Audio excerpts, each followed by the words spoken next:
আমাদের খাপুরা পশ্চিমপাড়া সাবুদাইলি হাজিবাড়িতে আমাদের বাড়িতে রাতে চুরি হয়েছে অনেক জায়গায়।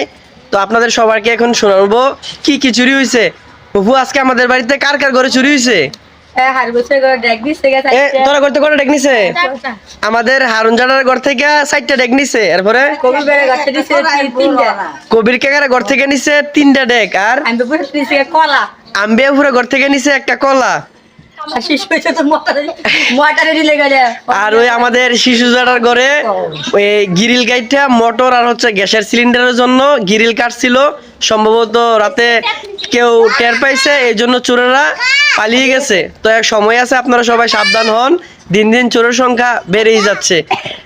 তোরা ঘর থেকে কিনেছে ওই যে আমাদের নাজুল ভাইদের ঘর থেকে 4টা ডেক নিছে। তাহলে আমরা বাড়ি থেকে চোর রাজা কামাই লিছে মনে 2-3 হাজার টাকার মতো নাকি ডেক দেখছি বুঝছে।